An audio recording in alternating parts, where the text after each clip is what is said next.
हरतालिका तीज का पूजन व्रत कुंवारी कन्या कर सकती है, शादी होने के बाद भी नारी कर सकती है। अंतिम अवस्था तक प्राण छूटे तब तक हरतालिका तीज का व्रत नहीं छोड़ना चाहिए। एक व्रत हमेशा याद रखो, एक एकादशी और एक हरतालिका। हाँ, इतना जरूर है, ज्यादा शरीर बेकार हो गया, बुढ़ापा आ गया, शरीर नहीं साथ दे रहा, तो कुछ फल खा लो, कुछ चाय दूध जूस आप लेकर कर लो। इतना भी नहीं बने, शरीर बहुत ही बेकार हो गया, तो आप एक समय फल का फलहार धारण कर लो, ठीक है। पर हरतालिका व्रत करने वाली माताएं भले उद्यापन कर दे, तो उस व्रत को थोड़ा हल्का कर लो। उद्यापन करा मतलब तुमने व्रत को हल्का कर लिया, थोड़ा हल्का कर सकते हो।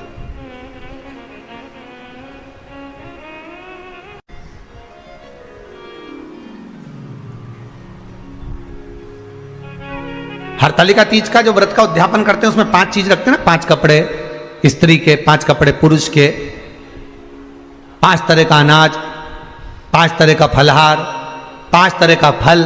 तो 5 तरह का जो फल रखाता है हरतालिका तीज के उद्यापन में, दुनिया के लोग उस 5 तरह के फल को केला गिन ले, पपीता गिन ले, मौसम्बी गिन ले, और अनार गिन ले, संतरा गिन ले, सब कुछ गिन लेते हैं, पर उस 5 तरह के फल में धतूरे को नहीं गिनते। पर शिव कथा में वर्णन आता है, हरतालिका तीज के उद्यापन में लिखा हुआ है, सबसे पहले 5 फल अगर गिनना है तो उसमें पहले धतूरे को गिनो, क्योंकि शंकर को वो प्रिय होता है, शंकर उसको स्वीकार कर लेता है। और धतूरा शंकर भगवान को क्यों चढ़ाया जाता है उसका प्रसंग आपको पहले भी कहा, आज फिर कहते हैं। धतूरा जब हम भगवान शंकर को समर्पित करते हैं तो हमारा कोई कार्य अटक रहा होता है, जिस कार्य को बार बार एग्जाम में बैठे हो, बार बार परेशान हो रहा है, बार बार इंटरव्यू देने जा रहे हो, नहीं हो रहा, एक बार धतूरे को हृदय से, भगवान को प्रेम से, करुणा सागर मेरे शंकर को दिल से एक बार वो धतूरा भगवान से विनती कर कर उसको चढ़ाओ तो सही, भगवान तुम्हारा कार्य सफल कर देगा। पर दिल से चढ़ाना, हृदय। हरतालिका तीज की पूजन करने वाले को चाहिए कि बालू का, मिट्टी का शिवलिंग बनाना चाहिए। फुलेरा जो बनाया गया है ऊपर शंकर जी के ऊपर लटकाने के लिए, टांगने के लिए, उसके नीचे शिव पार्वती गणेश जी की सुंदर बालू की मूर्ति बना लेना चाहिए, पार्थिव लिंग का निर्माण कर लेना चाहिए। शिव की आराधना करना चाहिए।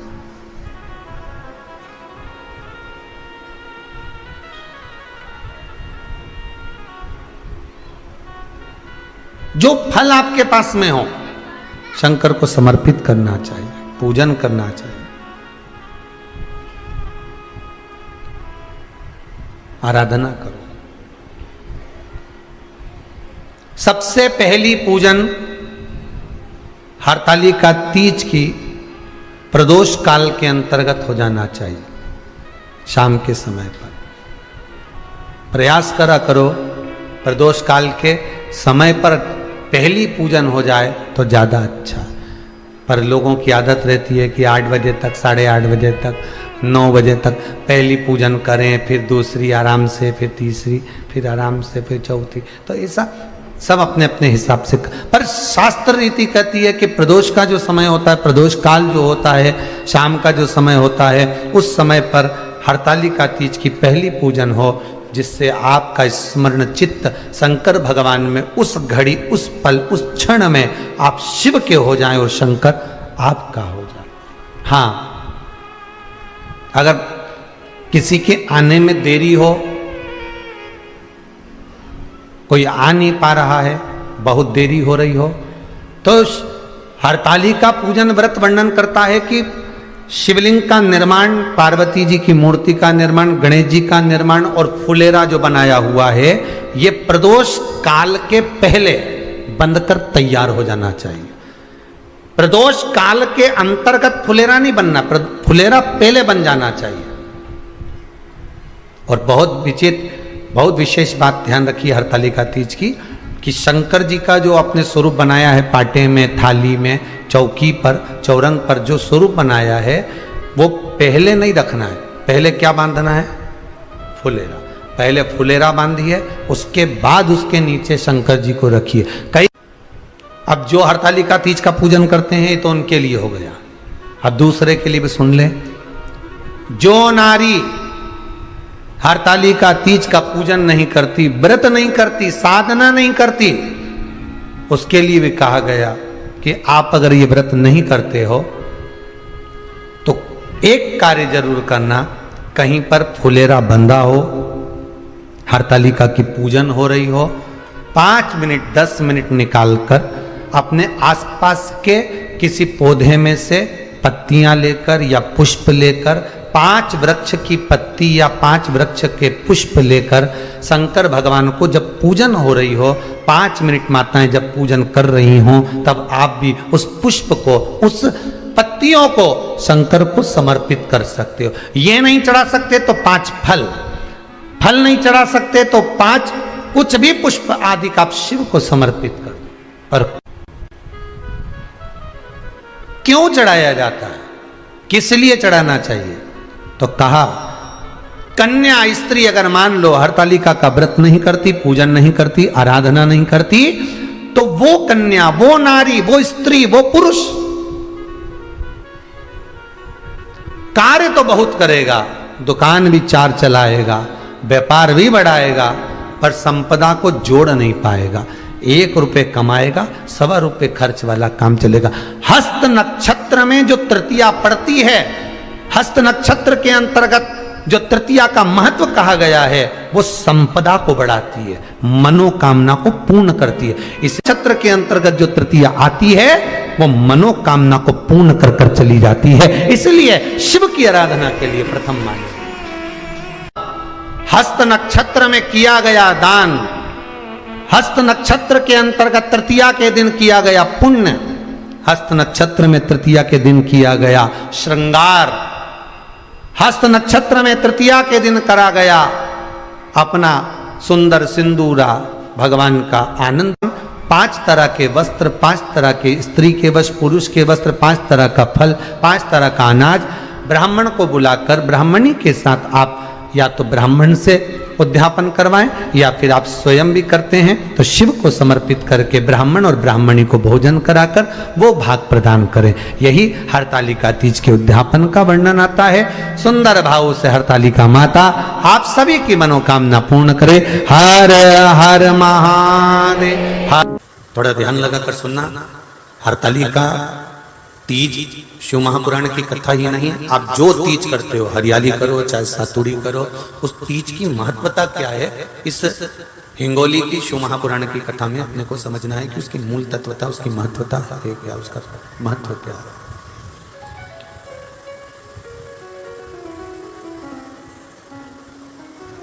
भगवान ब्रह्मा, भगवान विष्णु और भगवान शिव, इन तीनों की जो अर्धांगिनियां, ब्रह्माणी, लक्ष्मी और पार्वती, इन तीनों ने तप कर कर, साधना कर कर ब्रह्मदेव को, भगवान विष्णु को और भगवान शंकर को प्राप्त किया। और तीनों ने प्राप्त कर कर तीनों देवताओं से वर मांगा कि वर हमको ऐसा दीजिए कि हमारे तप साधना का फल नारी को तीज के दिन प्राप्त हो जाए। अब देखिए जरा, एक ही व्रत से, एक ही उपवास से उसको संपूर्ण तप साधना का फल प्राप्त हो रहा है, संपूर्ण तप साधना का फल उसको मिल रहा है मात्र एक व्रत से। केवल एक व्रत कर रहे हैं, संपूर्ण तप साधना का फल उसको प्राप्त हो रहा है। ऐसा कोई व्रत, ऐसी कोई साधना, ऐसा कोई शंभो शरण बड़ी मांगो घड़ी मुख काटो, दया करी मैं दर्शन आपो, शंभो शरण बड़ी मांगो घड़ी रे घड़ी दुख का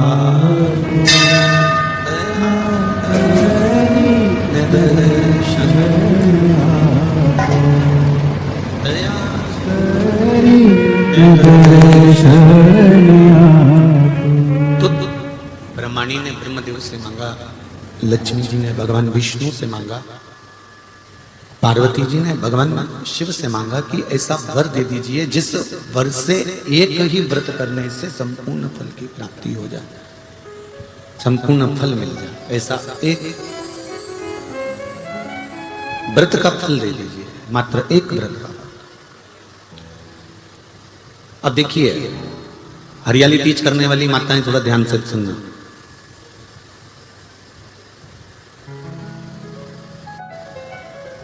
हरियाली तीज जब माताएं करती हैं तो एक हरियाली तीज, एक गणगौर की तीज, ये दो तीज के व्रत ऐसे होते हैं जिसमें जब माताएं करती हैं तो उस समय पर उमा, ब्रह्माणी और लक्ष्मी, इन तीनों की आराधना का फल उसको केवल एक व्रत से प्राप्त हो जाता है। अब देखिए दूसरा सातुड़ी तीज।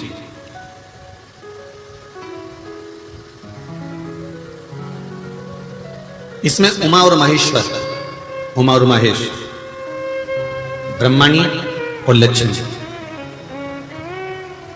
इन चार के व्रत तप का फल एक साथ सातुड़ी तीज के दिन प्राप्त हो जाता है। अब एक आती है हरतालिका तीज।